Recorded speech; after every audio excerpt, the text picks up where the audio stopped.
প্রথম দিন শ্বশুরবাড়িতে পা রেখেই চমকে গেলাম আমি। আমার সামনে দাঁড়িয়ে আছে আমারই 4 বছর আগে হারিয়ে যাওয়া প্রেমিক। আমি থমকে দাঁড়ালাম। তন্ময় আমাকে দেখেও না দেখার ভান করে চলে গেল আমার সামনে থেকে। ওর ভালোবাসার স্মৃতি নিয়েই এত বছর ছিলাম আমি। কিন্তু ইদানিং আব্বু খুব বেশি অসুস্থ হওয়ায় ওনার পছন্দ করা ছেলেকে বিয়ে করে ওনাকে একটু শান্তি দিতে চেয়েছিলাম। কিন্তু আমি কি দেখলাম? তন্ময় এখানে কেন? বিড়বিড় করলাম। পেছন থেকে তিহান অর্থাৎ আমার স্বামী আমায় ডাক দিলেন। আমি পিছু ঘুরতেই উনি ইশারায় কিছু একটা দেখালেন, কিন্তু সেদিকে আমার দৃষ্টিগোচর হলো না। আমার চোখ ঝাপসা হয়ে আসছে। আমি বসে পড়লাম পাশে থাকা আলিশান সোফায়। এইভাবে হঠাৎ করে বসে পড়াতে আমার শ্বশুর সহ বাড়ির সবাই উত্তেজিত হয়ে পড়লেন। শাশুড়িমা এগিয়ে এসে জিজ্ঞেস করলেন, বৌমা, তোমার শরীরটা কি খারাপ লাগছে? আমি মাথা নেড়ে হ্যাঁ সূচক জবাব দিলাম। আমাকে তাড়াতাড়ি তিহানের ঘরে নিয়ে যাওয়া হলো। বিশাল এক রুম, চারপাশে বইয়ের সেলফ। লোকটা নিশ্চয়ই বই খাদক। আমার ননদ তিন্নি আমায় বেডের উপর বসিয়ে দিয়ে বেরিয়ে গেল রুম থেকে। এমন সময় তন্ময়ের উপস্থিতি টের পাই আমি বেড থেকে নেমে এসে দরজার সামনে উকি দিই। না, তন্ময় নেই। তাহলে আমার কেন মনে হলো তন্ময় এখানেই আছে? তন্ময়কে দেখতে না পেয়ে আবার চুপচাপ বেডের দিকে পা বাড়ালাম। দরজার আড়াল থেকে হুট করে কেউ একজন আমায় হ্যাঁচকা টানে তার দিকে টেনে নিল। আমি আকস্মিক এমন ঘটনায় ঘাবড়ে গিয়ে চোখ বন্ধ করে ফেললাম। মিনিট 2 পরে চোখ খুলে আরও বেশি চমকালাম। আমার হাত পা থরথর করে কাঁপছে। মেরুদণ্ড দিয়ে কোনো শীতল কিছু বয়ে গেল। কাঁপা গলায় বললাম, তুই? তন্ময় বাঁকা হেসে বলল, বিয়ে করে দিব্যি শ্বশুরবাড়ি চলে এলি? আমার কথা একবারও ভাবলি না মৃদু? আমার প্রতি তোর ভালোবাসাটা কি এতটাই ঠুনকো ছিল? আমি অনেক কষ্টে আমার কান্নাটা আটকালাম। সেগুলো গলায় দলা পাকিয়ে রইল। কড়া গলায় বললাম, সিরিয়াসলি তন্ময়, আমার ভালোবাসা ঠুনকো ছিল আর তোর ভালোবাসা বুঝি খুব মজবুত ছিল? তাহলে 4 বছর আগে আমাকে একা ফেলে রেখে ওভাবে কাপুরুষের মতো পালিয়ে গিয়েছিলি কেন? তারপর থেকে একবারের জন্যও তো আমার খোঁজ নেওয়ার চেষ্টা করিসনি। উল্টো আমি যাতে তোর কোনো খোঁজ না নিতে পারি সেই ব্যবস্থাই করে গিয়েছিলি। আর এখন এসেছিস আমার ভালোবাসার কথা জিজ্ঞেস করতে? তুই আমায় ভুল বুঝছিস মৃদু। আমি তোকে ছেড়ে পালিয়ে যাইনি। শীতল কণ্ঠে তন্ময় বলল, ও আচ্ছা, তুই ছেড়ে যাসনি। তাহলে এতগুলো বছর কোথায় ছিলি তুই? সে অনেক কথা, আমি তোকে সব বলবো। বল, আমি শুনছি। দেখি কি কি এক্সকিউজ সাজিয়ে এনেছিস তুই। মৃদু, আমি তোকে এক্সকিউজ কেন দেব ইয়ার? আমি তোকে ভালোবাসি মৃদু, সত্যি অনেক ভালোবাসি। এই নাটক করিস না তন্ময়। তুই আমার শ্বশুর বাড়িতে কেন এসেছিস সেটা বল। গত 4 বছর আমার জীবনটা তুই শেষ করে দিয়েছিস। এখন আমার শ্বশুর বাড়িতেও চলে এসেছিস আমার জীবন ধ্বংস করতে। কিছুটা চেঁচিয়েই বললাম কথাটা। হয়তো আশেপাশের মানুষজনেও শুনতে পেয়েছে আমার কণ্ঠ। এখনই হয়তো সবাই ছুটে আসবে এটা জিজ্ঞেস করতে, নতুন বউ কেন এইভাবে চেঁচাচ্ছে।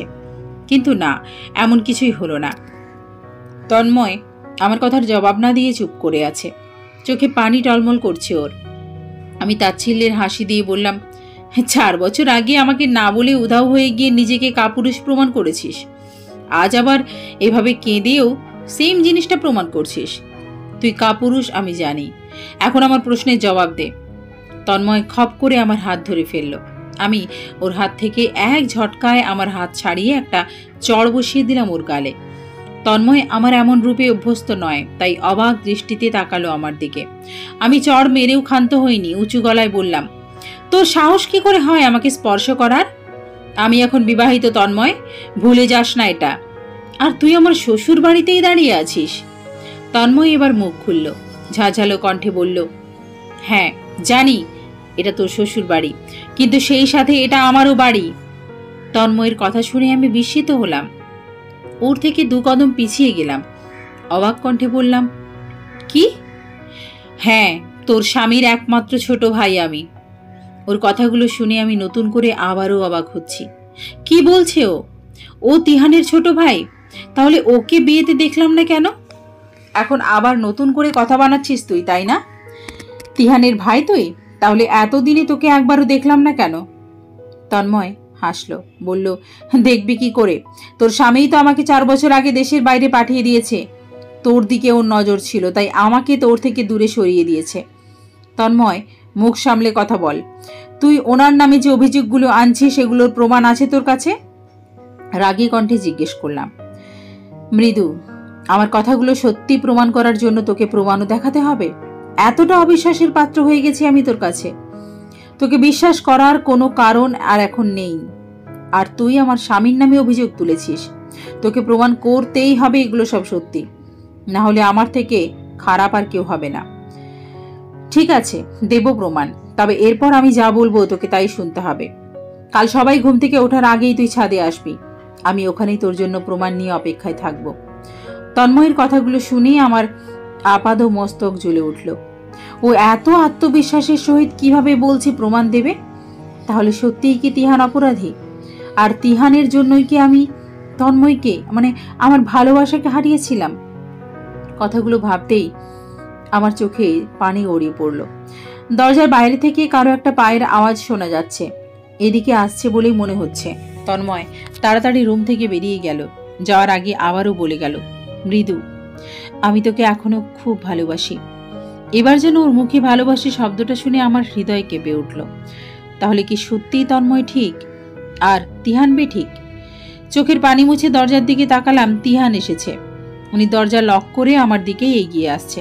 কিন্তু একটু আগে তিহানের নামে যেসব অভিযোগ শুনলাম সেগুলোর পর আর ওনার প্রতি একটুও শ্রদ্ধা কাজ করছে না আমার, বরং কেমন জানি ঘৃণা হচ্ছে। যদি সত্যি কাল তন্ময় সব প্রমাণ করতে পারে ও নির্দোষ ছিল, তাহলে আমি আমার সামনে থাকা মানুষটার সাথে সারা জীবন সংসার করব কিভাবে? এগুলো ভাবতেই উনি আমার পাশে এসে বসলেন।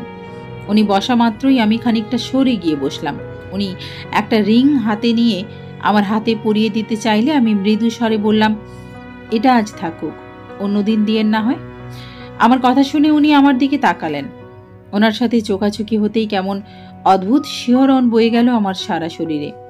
মানুষটার চোখে অদ্ভুত এক মায়া রয়েছে, যা আমাকে বিশ্বাস করতে দিচ্ছে না উনি দোষী।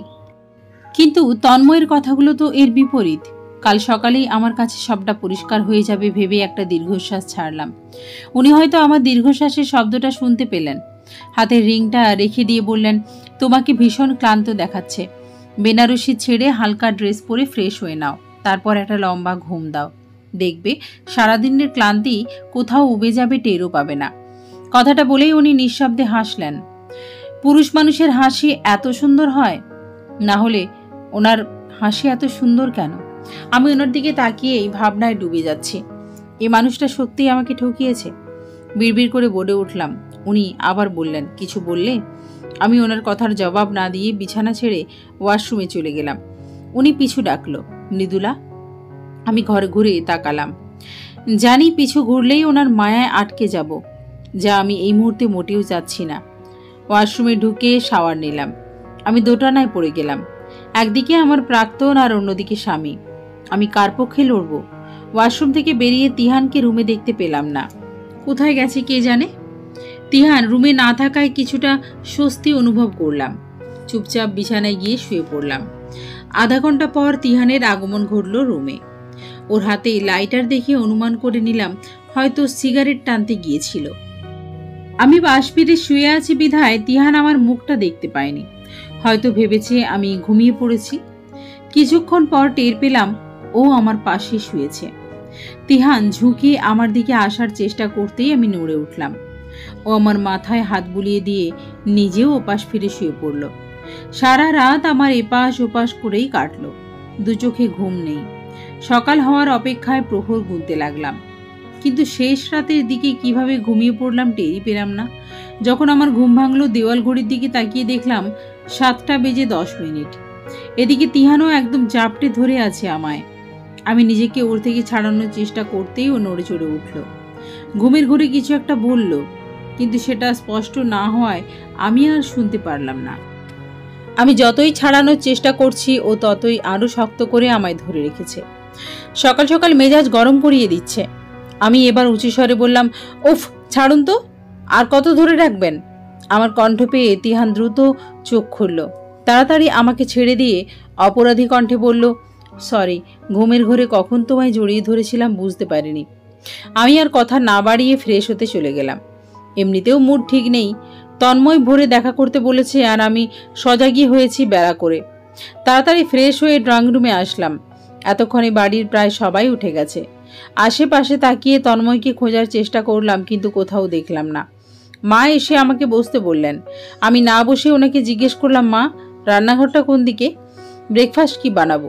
শাশুড়ি মা হেসে জবাব দিলেন, তোমায় এখন কিছুই করতে হবে না, তুমি বসো এখানে, আমি তিন্নিকে দিয়ে তোমার জন্য চা পাঠিয়ে দিচ্ছি। এই বলে উনি রান্নাঘরের উদ্দেশ্যে যেতে চাইলেন। আমি পেছন থেকে বললাম, মা, আমিও আসি আপনার সাথে। উনি এবার সম্মতি জানালেন। আমি মায়ের সাথে রান্নাঘরে যেতেই তিন্নি আমার দিকে এগিয়ে এসে বলল, ভাবি, তুমি এখন ঠিক আছে তো?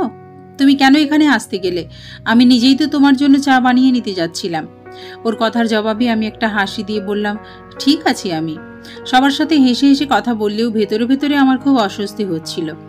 আমার চোখ দুটো সারাক্ষণ তন্ময়কে খুঁজে যাচ্ছিল, কিন্তু ওর দেখা পাচ্ছিলাম না। এর মধ্যে তিহানও ব্রেকফাস্ট করার জন্য ডাইনিংয়ে চলে এসেছে। উনি আসা মাত্রই আমি নিজেকে কিছুটা শান্ত রাখার চেষ্টা করলাম। বাবা এতক্ষণ নিজের ঘরেই ছিলেন, এইমাত্র এসেছেন। আমি বাবাকে দেখে সালাম দিলাম। উনি চেয়ারে বসতে বসতে সালামের জবাব দিলেন। মোটামুটি সবাই ডাইনিংয়ে চলে এসেছে, কিন্তু হঠাৎ তন্ময়ের আসার নাম নেই। হঠাৎ করে তিন্নি চেঁচিয়ে উঠে বলল, ও শিট আম্মু, তোমাকে একটা কথা বলতেই ভুলে গেছি। ছোট ভাইয়া একটু বেরিয়েছে, বলেছে দুপুরে ফিরবে বা বিকেলে হতে পারে। তিন্নির কথার পিঠে তিহান বলল, কখন বেরিয়েছে তন্ময়? আর কোথায় গিয়েছে কিছু বলে গেছে? তিন্নি ঠোঁট উল্টে বলল, ছোট ভাইয়া কি কাউকে কোনো কৈফিয়ত দেয়? আমি জিজ্ঞেস করেছিলাম ওকে কোথায় যাচ্ছে। জবাবে ও আমাকে একটা ধমক দিয়ে বলেছে ওর ব্যাপারে যাতে এত বেশি প্রশ্ন না করি। তিন্নির কথা শুনে আমি অবাক হলাম। তন্ময় বাড়িতে এমন ব্যবহার করে? কই, আমার সাথে তো কখনো এরকম রেগে কথা বলেনি। এর মাঝে মা আফসোস করে বলতে লাগলেন, ছেলেটা সেই আগের মতোই রয়ে গেছে, দেশের বাইরে পাঠিয়েও ঠিক করতে পারলাম না। এদের সবার কথাগুলো আমার কাছে অদ্ভুত লাগছে। মা কেন এ কথা বলল? দেশের বাইরে পাঠিয়েও তন্ময়কে ঠিক করতে পারলো না। সবকিছু কেমন গুলিয়ে যাচ্ছে আমার। কিছু তো একটা ব্যাপার আছে, কিন্তু সেটা কি? এসব 7-5 ভাবনার মধ্যেই তিহান আমাকে উদ্দেশ্য করে বলল, মৃদুলা, তোমার বাবা ফোন দিয়েছিলেন। ওনারা তো বৌভাতের অনুষ্ঠান আজ করছেন না, তাই বলেছে বিকেলে তোমাকে নিয়ে একবার ঘুরে আসতে ও বাড়ি থেকে। তুমি রেডি থেকো। আচ্ছা। কথাটা বলেই উনি উঠে দাঁড়ালেন। 2 কদম এগিয়ে আবার দাঁড়িয়ে পড়লেন। আবারও বললেন, ও হ্যাঁ, তোমার ফোন কোথায় মৃদুলা? তোমার বাবা নাকি অনেকবার ফোন করেছে, বাট তুমি ফোন ধরোনি। তিহান ফোনের কথা জিজ্ঞেস করতেই আমার টনক নড়ল। কাল ও বাড়ি থেকে আসার সময় যে হ্যান্ডব্যাগে ঢুকিয়েছি আর বের করিনি ফোনটা। রাতে তন্ময়ের সাথে দেখা হওয়ার পর থেকে আর নিজের মধ্যে ছিলাম না আমি শীতল গলায় বললাম, হ্যান্ডব্যাগ থেকে বের করিনি। তিহান আমার কথা শুনে মৃদু হাসলেন, তারপর বললেন, এক্ষুনি বের করো, বাবাকে ফোন দাও, ওনারা তোমায় নিয়ে টেনশনে আছেন। আমি মাথা নাড়িয়ে রুমের দিকে এগিয়ে গেলাম। তন্ময়ের ব্যাপারগুলো আমার স্বাভাবিক ঠেকছে না। কোথায় ও? এত সকালে কি কাজের জন্য ওকে বাড়ি থেকে বেরিয়ে যেতে হলো? নাকি আমি সকালে উঠতে পারিনি দেখে আমার উপর রাগ করেই বাড়ি থেকে বেরিয়ে গেছে? এসব ভাবতে ভাবতেই আমার ফোন হাতে নিলাম। সর্বনাশ, বাড়ি থেকে কল এসেছে 50-এর উপরে। তাড়াতাড়ি বাবাকে কল ব্যাক করলাম। ওপাশ থেকে বাবার ঝাঁঝালো কণ্ঠ ভেসে আসলো, তোকে বিয়ে দিয়ে দিয়েছি মানে এই নয় যে তুই এভাবে আমাদের পর করে দিবি। কাল থেকে আমি, তোর মা আর মাহি কতটা টেনশনে আছি জানিস তুই? বাবার ধমকে আমি থতমত খেয়ে বললাম, সরি বাবা, আসলে কাল ব্যাগ থেকে ফোন বের করতে ভুলে গিয়েছিলাম আর মাথাটাও বড্ড ধরেছিল, তাই আর কি। আমি ঠিক আছি, তোমরা টেনশন করো না। আম্মু আর মাহি কোথায়? বাবা আমার কথার উত্তর দেওয়ার আগেই ফোনের ওপাশে মহিলা গলা শুনতে পেলাম। হ্যালো আপু, তোরা আজ বিকেলে আসছিস তো? আমি বুঝতে পারলাম ও বাবার থেকে ফোনটা কেড়ে নিয়েছে। আমি মুচকি হেসে বললাম, হ্যাঁ যাবো। আচ্ছা মাহি, তুই কি এখন বাবার পাশে? হ্যাঁ, একটু সরে যা তো, তোর সাথে খুব ইম্পর্টেন্ট কথা আছে। মিনিট 2 পর মাহির জবাব পেলাম, সরে এসেছি, বল কি কথা। সব ঠিক আছে তো ওইদিকে? না রে, কিচ্ছু ঠিক নেই। তন্ময় ফিরে এসেছে। আর জানিস, তন্ময় তিহানের আপন ছোট ভাই, আর তিহানের জন্যই নাকি তন্ময় এতদিন দেশের বাইরে ছিল। কি বলছিস তুই এসব? তন্ময় ভাই আর বড় ভাই আছে? কই, এটা তো আগে কখনো বলিনি। তার কারণ তন্ময় ওই বাড়ির লোক সম্পর্কে আমাকে তেমন কিছুই বলতো না। ওর বাড়ি কোথায় বা ওরা কয় ভাই বোন এসব কিছুই জানি না। আমি জিজ্ঞেস করলেও এড়িয়ে যেত। একদিন হঠাৎ ওর একটা ফোন আসে আর আমি ফোনের স্ক্রিনে বড় ভাইয়ার লেখা দেখতে পাই। তখন ওকে চেপে ধরতেই বলেছিল। ওরা 3 ভাই বোন। তখনই জানতে পারি ওর ভাই আছে, কিন্তু সেটা যে তিহান তা তো জানতাম না। তার কিছুদিন পরেই তো ও নিজেই উধাও হয়ে যায়। সেই সিচুয়েশনে তোকে ওর ভাইয়ের কথা কিভাবে জানাতাম বল? তো এখন তুই কি করতে চাইছিস? আমি তন্ময়ের কাছে তিহানের বিরুদ্ধে যেসব অভিযোগ তুলেছে সেগুলোর প্রমাণ চেয়েছি। ও বলেছে আজ ভোরে দেবে, কিন্তু আমি ঘুম থেকে উঠতে পারিনি। আর যখন উঠেছি তখন শুনলাম ও বাড়ি থেকে বেরিয়ে গেছে। ওপাশ থেকে মাহির দীর্ঘশ্বাসের শব্দ পেলাম। আমি আবারও বললাম, আমার সব গুলিয়ে যাচ্ছে রে মাহি। তন্ময়ের কথাগুলো মনে হলেই তিহানকে সহ্য করতে পারছি না। কি করব আমি? দরজার ওপাশ থেকে তিহানের কণ্ঠ পেয়ে চমকে তাকালাম আমি। উনি আমাকে চমকাতে দেখে বললেন, আরে কি হলো, চমকাচ্ছ কেন? আর ফোনে কাকে বলছিলে যে তুমি কি করবে? কোনো সমস্যা হয়েছে মৃদুলা? ওনার কথায় তাড়াতাড়ি আমি ফোন কেটে দিলাম। তারপর অন্যদিকে ফিরে ঢোক গিললাম। আমতা আমতা করে বললাম, কই কিছু হয়নি তো। উনি যেন আমার কথায় সন্তুষ্ট হলেন না। বুরুদ্দয়ে কুঞ্চন করে রহস্যময় দৃষ্টি নিয়ে আমার দিকে চেয়ে রইলেন। হঠাৎ করে তিহান হাসতে আরম্ভ করলেন। এবার আমি ভুরুজোড়া কুঞ্চিত করে জিজ্ঞেস করলাম, হাসছেন কেন? উনি হাসতে হাসতেই জবাব দিলেন, তোমাকে ভয় পেলে বেশ দারুণ লাগে, বড্ড ইনোসেন্ট দেখায়। ধুর, সবসময় এমন মজা ভালো লাগে না। আমরা কখন যাচ্ছি ও বাড়িতে? বিকেলে, তবে রাতেই ফিরে আসব। কাল আমাকে অফিসে যেতে হবে, যদিও আমি এখন ছুটিতে আছি, তবুও বস একবার দেখা করতে বলেছেন। তিহানের কথায় আমি গোপনে নিঃশ্বাস ছাড়লাম। শতভাগ নিশ্চিত হলাম তিহান আমার কথাগুলো সম্পূর্ণ শোনেননি, না হলে এভাবে স্বাভাবিকভাবে কথা বলতেন না উনি। ছোট করে জবাব দিলাম, আচ্ছা। উনি যতক্ষণ রুমে থাকবেন আমি স্বস্তি পাবো না, তাই বের হয়ে আসলাম রুম থেকে। তিহান পিছু ডেকে বলল, মৃদুলা একটু জুস নিয়ে আসবে, বড্ড গরম লাগছে। নিয়ে আসছি। ওনাকে মুখের উপর না করতে পারলাম না। তবে ওনার এমন আহ্লাদি আবদারগুলোও সহ্য হচ্ছে না। এমন দোটানা থেকে কবে বের হতে পারবো ওপরওয়ালা জানেন। জুস নিয়ে ফিরে এসে দেখলাম তিহান ব্যালকনিতে দাঁড়িয়ে আছেন। আমাকে দেখে উনি হাতে সিগারেট ফেলে দিলেন। আমি জিজ্ঞেস করলাম, দিনে কয়টা খাওয়া হয়? উনি ইশারায় জিজ্ঞেস করলেন, কি? এই যে সিগারেট দিনে কয়টা খান? উনি এবার লজ্জা পেলেন। স্বভাবতই কোনো স্ত্রী তার স্বামী সিগারেট বা নেশা জাতীয় কোনো কিছু পছন্দ করে না, তাই হয়তো এমন লজ্জা পেলেন তিহান। সংকোচ ভরা কণ্ঠে বললেন, বেশিরভাগ সময় 3টা খাওয়া হয়, তবে মাঝে মাঝে 4টেও হয়ে যায়। আমি ওনার দিকে জুসটা এগিয়ে দিয়ে বললাম, তবে যাই বলুন, আমার কিন্তু সিগারেট খাওয়া ছেলেদের হেব্বি লাগে। আমার কথাগুলো শুনে উনি চোখ বড় বড় করে তাকালেন। আমি নিজেও বুঝতে পারলাম অকপটে এমন ধরনের কথা বলা আমার মোটেও উচিত হয়নি। নিজেও লজ্জা পেলাম, ওনাকেও বিভ্রান্তিতে ফেললাম। নিজের ভুল বুঝতে পেরে তিহান কিছু বলার আগেই ওনার সামনে থেকে দ্রুত প্রস্থান করলাম। তন্ময়ের আগমন ঘটে বিকেল 3টে। আমি তখন রেডি হচ্ছিলাম। তিহানও রুমেই ছিলেন। তন্ময় আমাদের রুমের দরজায় নক করতেই তিহান বললেন, ভেতরে আয়। তন্ময় ভেতরে প্রবেশ করেই আমার দিকে আর চোখে চাইল। ওর চেহারা দেখে মনে হচ্ছে বাইরে থেকে কারোর সাথে ঝগড়া করে এসেছে। ও এসেই সরাসরি বলল, ভাইয়া তুই একটু রুম থেকে যা, আমার মৃদুর সাথে কিছু কথা আছে। ওর এমন কথায় আমি আর তিহান দুজনেই আশ্চর্য হলাম। তিহান আমার দিকে তাকাতেই আমি মাথা নিচু করে ফেললাম। তিহান তন্ময়ের উদ্দেশ্যে বললেন, তন্ময় এসব কি? তুই মৃদুলাকে নাম ধরে ডাকছিস কেন? ও তোর বড় ভাইয়ের বউ, এটা ভুলে গেছিস? আর তোর ওর সাথে কি এমন কথা আছে যে আমার সামনে বলতে পারছিস না? তিহানের কথায় বোধহয় তন্ময়ের টনক নড়ল। ও মৃদু স্বরে বলল, সরি ভাইয়া। কথাটা বলেই রুম থেকে বেরিয়ে গেল। আজব, ও এমন অদ্ভুত আচরণ করছে কেন? আর ওর উদ্দেশ্যটা কি? আমাকে তিহানের চোখে খারাপ বানানো নাকি নিজেকে খারাপ হওয়া? মস্তিষ্ক জুড়ে রাজ্যে প্রশ্ন, অথচ উত্তর নেই। তন্ময় চলে যাওয়ার পর তিহানও বেরিয়ে গেল। আমি তো ভেবেছিলাম তন্ময় বেরিয়ে যাওয়ার পর তিহান আমাকে প্রশ্ন করবেন, তন্ময় আমাকে নাম ধরে ডাকলো কেন, এই নিয়ে। কিন্তু আমার ধারণা ভুল, তিহান কিছুই বললেন না। তিহানের এমন চুপচাপ সব সহ্য করে যাওয়াটা আমার নতুন ভয়ের কারণ।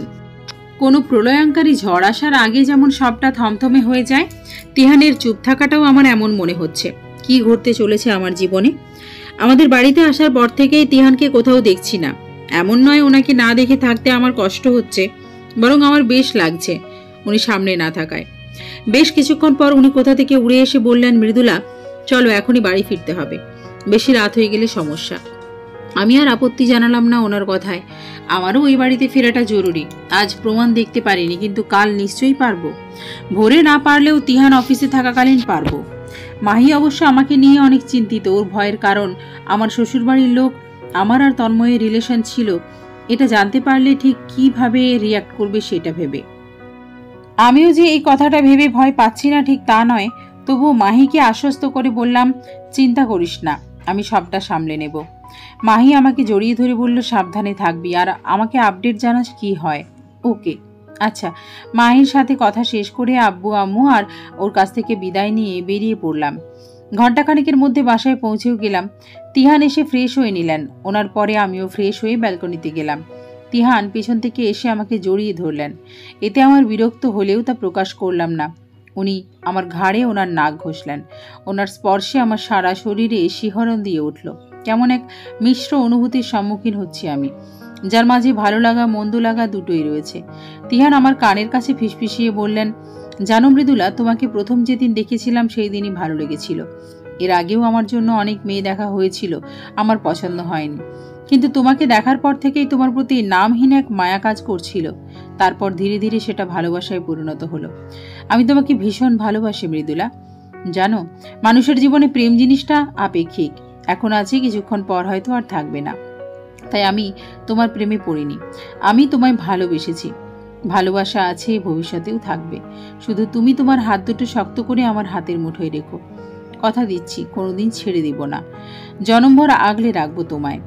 মনোযোগী শ্রোতা হয়ে আমি ওনার কথা শুনছি। কি সুন্দর প্রেম ভালোবাসার বিশ্লেষণ করছেন। আচ্ছা, আমি আর তন্ময় কি একে অপরের প্রেমে পড়েছিলাম নাকি ভালোবেসেছিলাম? তন্ময় যদি নিজেকে সত্যি নির্দোষ প্রমাণ করতে পারে, তাহলে আমার আর তিহানের সম্পর্কটা এমন থাকবে নাকি সব লণ্ডভণ্ড হয়ে যাবে? আমাকে এমন নিশ্চুপ থাকতে দেখে তিহান আবার বলল, তুমি কি আমাকে বিয়ে করে খুশি হওনি মৃদুলা? ওনার এমন প্রশ্নে আমি ঘাবড়ালাম না। নির্লিপ্ত কণ্ঠে বললাম, ব্যাপারটা তা নয়। আসলে হুট করে বিয়েটা হয়ে যাওয়ায় নিজেকে সবার সাথে মানিয়ে নিতে একটু সময় লাগছে। আমাকে কিছুদিন সময় দিন, আমি ঠিক সবার সাথে মানিয়ে নিতে পারবো। তুমি যতদিন ইচ্ছে সময় নাও, তবে সবসময় আমার পাশে থেকো।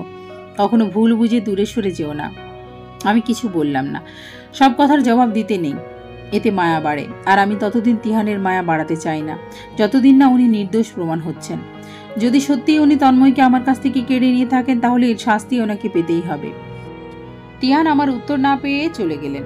কিছুক্ষণ দূর আকাশের দিকে তাকিয়ে থাকলাম। জীবনে এমন একটা পরিস্থিতির মুখোমুখি হব কখনো ভাবিনি। সবটা ধোঁয়ার মতো লাগছে আমার কাছে। রুম থেকে বেরিয়ে ডিনারের উদ্দেশ্যে ডাইনিং রুমে যেতেই তন্ময়ের সাথে সজোরে ধাক্কা খেলাম। সরি, আসলে খেয়াল করিনি, নিচু গলায় বললাম তন্ময়কে। আরে ভাবি, আপনার সরি বলার কিছু হয়নি। আসলে দোষটা আমার, মোবাইল স্ক্রল করতে করতে হাঁটছিলাম তো। তন্ময়ের মুখে ভাবি ডাক শুনে কিছুটা অবাক হলাম। পাশে তাকিয়ে দেখলাম তিন্নি পাশের চেয়ারেই বসে আছে। এবার সবটা পরিষ্কার হলো। তিন্নি সামনে থাকায় ও ভাবি ডাকছে। আমি ভদ্রতা সূচক মাথা নাড়লাম। তন্ময় পাশ কেটে যাওয়ার সময় বলল, কাল ভাইয়া অফিসে যাওয়ার পর তুই প্রমাণ পেয়ে যাবি, রেডি থাকিস। আমি ওর যাওয়ার পানে কিছুক্ষণ চেয়ে রইলাম। তন্ময়কে কেমন জানি অগোছালো লাগছে। কি হয়েছে ওর? তিহান অফিসে চলে যাওয়ার কিছুক্ষণ পরেই তন্ময় হন্তদন্ত পায়ে আমার কাছে ছুটে আসে। আমি ওর প্রতীক্ষাতেই ছিলাম। ও আসার পর সরাসরি ওকে জিজ্ঞেস করলাম, প্রমাণ এনেছিস? তন্ময় আমার কথার জবাব না দিয়ে বরং একটা তাচ্ছিল্যের হাসি দিল। তারপর বলল, ভাইয়ার সাথে তো চুটিয়ে সংসার করছিস, আমার কথা তো তোর একটুও মনে হয় না, তাই না রে মৃদু? দেখ তন্ময়, হেয়ালি করিস না, প্রমাণ দেখা তাড়াতাড়ি। আমার এখন এসব একদম সহ্য হচ্ছে না। দিচ্ছি। কথাটা বলেই তন্ময়ের মোবাইল থেকে আমাকে কয়েকটা ছবি দেখালো। আমি ছবিগুলোর কোনো অর্থ খুঁজে পেলাম না। তন্ময়কে জিজ্ঞেস করলাম, এই ছবিগুলো দিয়ে তুই কি কি প্রমাণ করছিস? এখানে দুটো ছেলে মেয়ে বসে আছে তো। তন্ময় এবার শব্দ করে হাসলো, বলল, তুই সত্যি আর কিছু দেখতে পাচ্ছিস না ছবিতে? আমি স্বাভাবিকভাবে জবাব দিলাম, না। আর এরা কারা? এখানে একজন তো তোর পেয়ারের স্বামী, আর অন্যজন ওর এক্স গার্লফ্রেন্ড। কি? অবাক হচ্ছিস? শোন, আমি তোকে সবটা পরিষ্কার করে বুঝিয়ে দিচ্ছি। ক্যাফেতে ভাইয়া ওর প্রেমিকাকে নিয়ে বসেছিল, সেটা কোনো সমস্যা না। সমস্যা হচ্ছে ভাইয়া এই মেয়ের সাথে কি তন্ময়? আমি ক্রুদ্ধ কণ্ঠে বললাম। আহ মৃদু, এখনই এত উত্তেজিত হচ্ছিস কেন? বলছি তো আমি, নিজের ভাইয়ের নামে। তারই বউয়ের কাছে এসব বলতে রুজিতে বাঁধছে।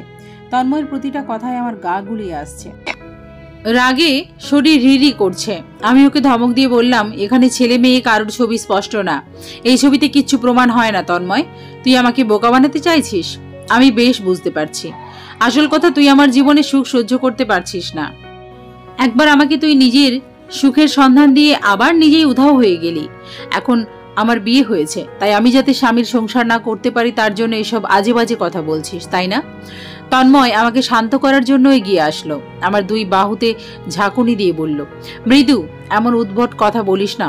তোর সুখ আমি চাইবো না আর কে চাইবে? হ্যাঁ, আমি তোকে কতটা ভালোবাসি তা আজও তুই বুঝতে পারলি না। এই একটা আফসোস আমাকে সারা জীবন কুড়ে কুড়ে খাবে। মৃদু, তোর মনে আছে কলেজের ফার্স্ট সেমিস্টারের পর আমি 3 দিনের জন্য গায়েব হয়ে গিয়েছিলাম যে? মনে আছে তোর? আমি অস্পষ্ট কণ্ঠে বললাম, তখন কিন্তু আমি তোকে মিথ্যে বলেছিলাম যে আমি হঠাৎ করে একটা ফ্রেন্ডের গ্রামের বাড়ি চলে গিয়েছিলাম, তাই তোকে জানাতে পারিনি। আসলে ব্যাপারটা কিন্তু তা ছিল না। 3 দিনের জন্য ভাইয়া গায়েব হয়ে গিয়েছিল। পুরো শহর খুঁজে ওকে আমরা কোথাও পাচ্ছিলাম না। তখন পুলিশের সহায়তায় ওকে হোটেলে একটা মেয়ের সাথে অন্তরঙ্গ অবস্থায় খুঁজে পাই আমরা। তন্ময়ের কথাটা শুনে আমি পুরো স্তব্ধ হয়ে গেলাম। কিছুক্ষণ চুপ থেকে ঘৃণা মিশ্রিত কণ্ঠে জবাব দিলাম, ছি, উনি এমন নীচ মন মানসিকতার মানুষ, আর আমি কিনা ওনার সাথে এই 2 দিন একই বিছানায় ছিলাম। ছি। তন্ময় ক্ষণকাল নীরব রইল। আমি আবার জিজ্ঞেস করলাম, তন্ময়, সব সত্যি বলছিস তো? আচ্ছা, ছবিতে ওনার মুখ বোঝা যাচ্ছে না, আমার একটা ক্লিয়ার ছবি দেখাতে পারবি? তন্ময় কিছু একটা ভেবে বলল, পারবো।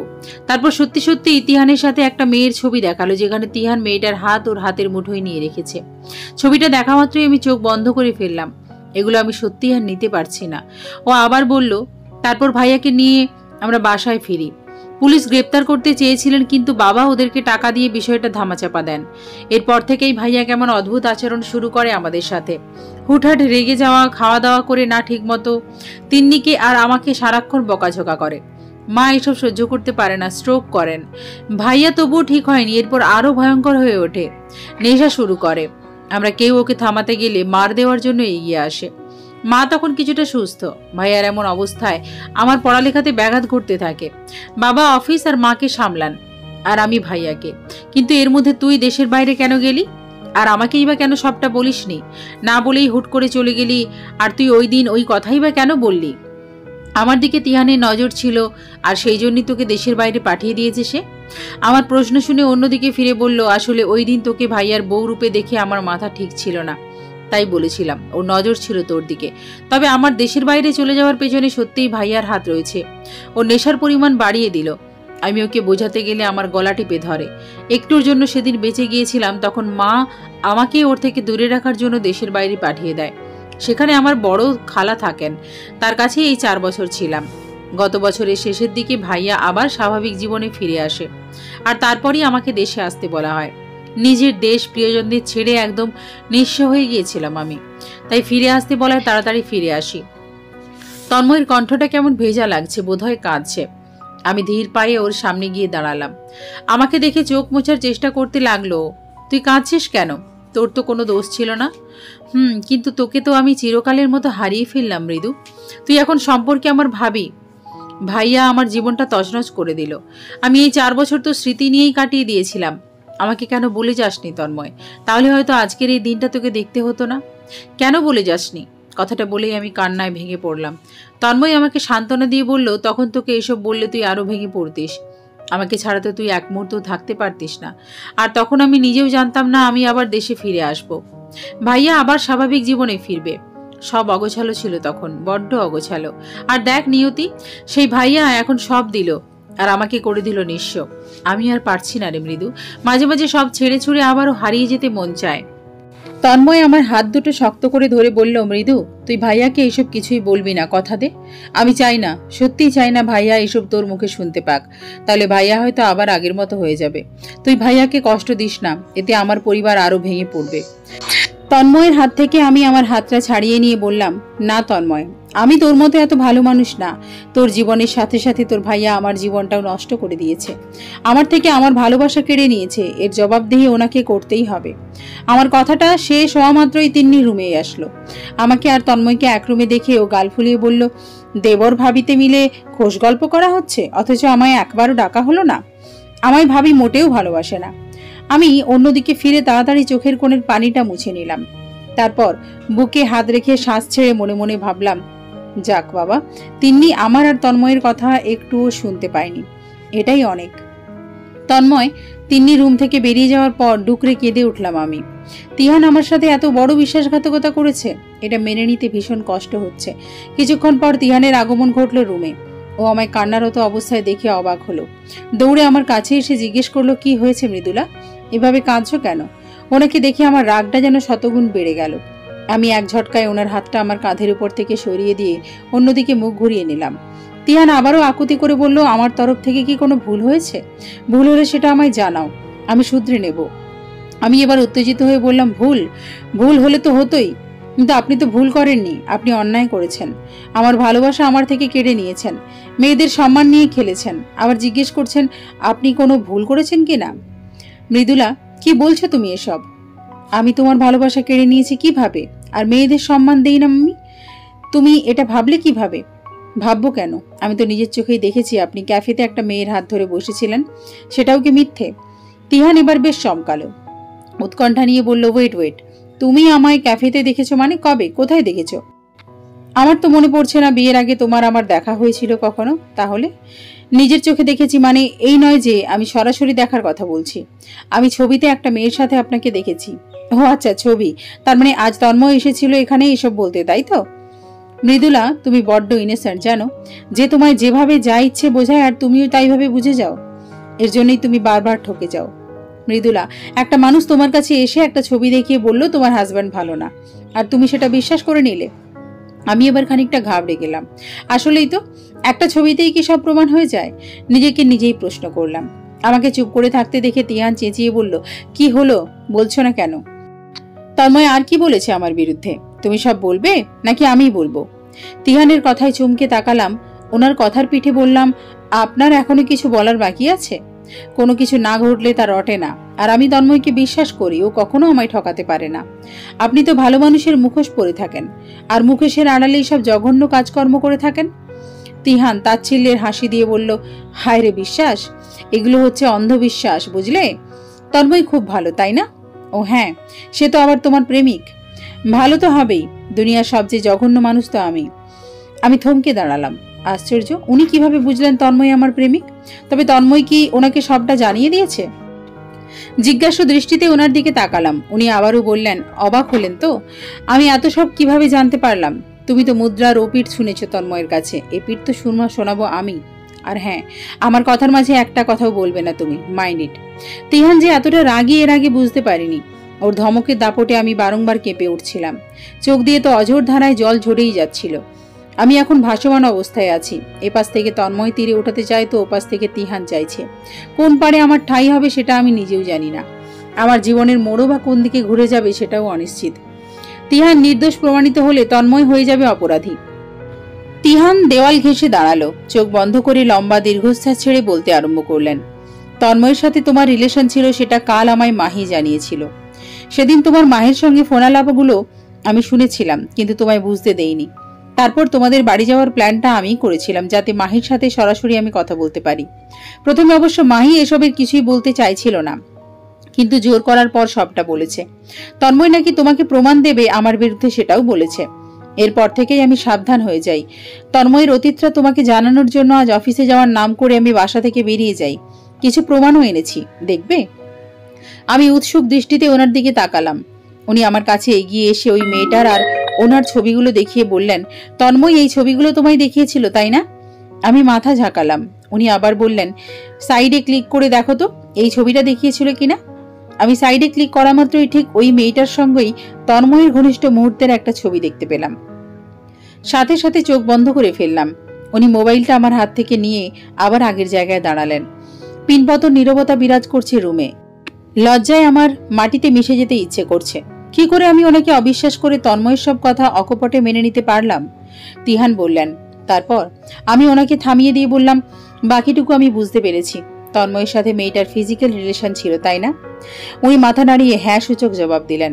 আমি আবারও বললাম, সেদিন তন্ময় 3 দিনের জন্য গায়েব ছিল এই জন্যই, আর ওর সম্পূর্ণ দোষটা আপনার উপর চাপিয়ে দিয়েছে, যাতে ওকে আমি আবার মেনে নিতে পারি। ছি, এখন আমার উপরে ঘৃণা হচ্ছে। আচ্ছা, তন্ময় নেশাও করতো, তাই না? আর সেই জন্যই মা সেদিন বলেছিল ওকে দেশের বাইরে পাঠিয়েও ঠিক করতে পারেননি। তন্ময় এখনো নেশা করে আর মেয়েদের সাথে। ছি তিহান, আমার কথাগুলো শুনে মাথা নিচু করে ফেললেন। নিচু গলায় বললেন, 4 বছর আগে হঠাৎ করেই তন্ময়ের এসবের সাথে জড়িয়ে যায়। মেয়েদের নিয়ে ফুর্তি করা, নেশা করা, এগুলো নিত্যদিনের অভ্যাস হয়ে ওঠে ওর।